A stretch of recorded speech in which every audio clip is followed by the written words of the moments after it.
talking about people not as the strongest link, but from my perspective, how people are and can enable to be more of a stronger link.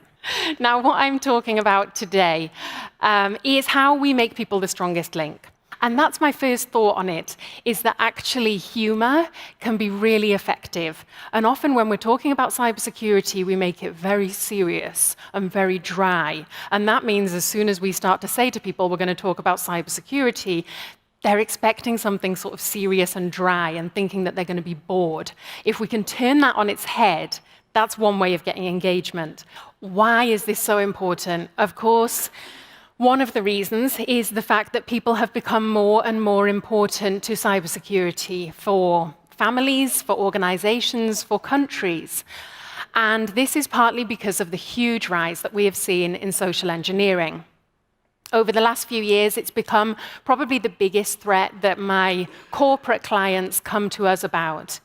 And we certainly see that this kind of combination of an external malicious attacker and people is what's at the heart of so many breaches, so many issues, not least, arguably, election hacking. So we're asking people to do things that are pretty much impossible. Don't click on suspicious links. Well, what's a suspicious link? How is someone supposed to identify that? And they have to click on links. That's their job. So we're making it very hard on people, but we're also not recognizing where people get it right. And there's a lot more that needs to go in this, because once you start looking for how we've made progress, you realize how far we have come from the early days where we're having the basic technical controls, where we're putting in place the first firewalls, the first antivirus, starting to use passwords. Fast forward to recent years, and we've moved on from just the basic technical controls and how we improve those to more human-based controls and a more human understanding of security. And for me, this is a change, a kind of a paradigm shift that we're starting to see in the industry, that is moving away from just trying to tick the box of the human side to actually looking at what is it that makes people tick, how do they behave, and how do we need to incorporate that into our approach. So, how do we do this? How do we think about people first? One thing that I think is really interesting, one element we can take from psychology, is the understanding of social proof. So social proof is the notion that if we as humans don't know what to do, we copy other people. With social proof, we look to other people in general, but anyone that we particularly respect, anyone that we admire, anyone in a position of authority, we are more likely to mimic. So when it comes to cybersecurity, leadership is so important. If the leaders of an organization or of a country or of a family aren't seen to be acting in the way that they are recommending, then people will follow the actions. If people are acting insecurely despite what they say, then they become the social norms. So what we need to do is speak to people in a more empowering way and embrace social proof. So why I am strategically optimistic is down to what's known in neuroscience as the optimism bias. Good news is that optimism makes people try harder.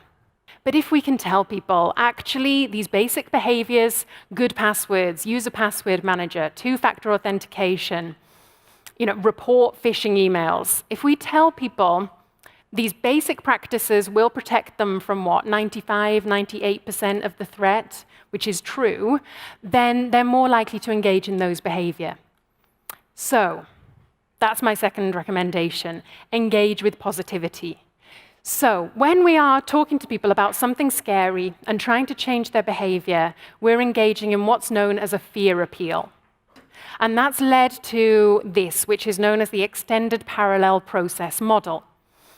And this model is to show how you talk about something scary to get people to actually engage with the danger, rather than just engage with the emotional response, which is the fear.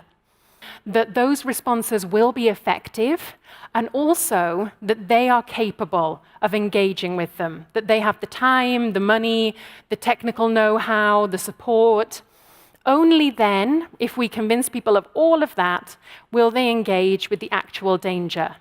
If we don't, they will just engage with the emotion, the fear. So yes, we need to talk about the threat, but we need to do so in a way that recognizes the psychological response. And we also don't always have to try to use fear. We can think about how actually we can intrinsically motivate people. How do we spread empowerment rather than fear?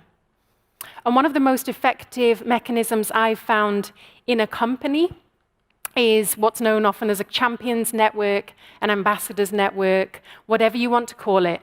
People who are not cybersecurity experts, who act kind of like fire and safety marshals to represent cybersecurity in their department.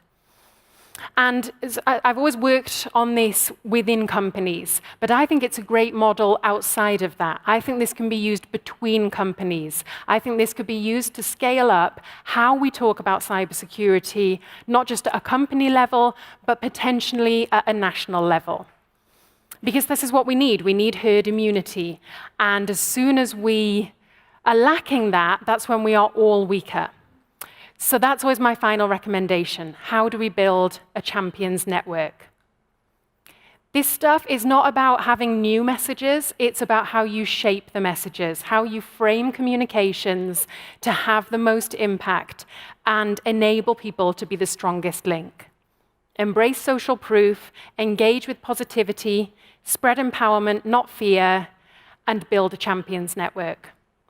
If you're interested in anything I've talked about today, and if you're not familiar with the behavioral economics, with the psychology, with the neuroscience, then these are 3 great books to start with. So that's my takeaway reading list.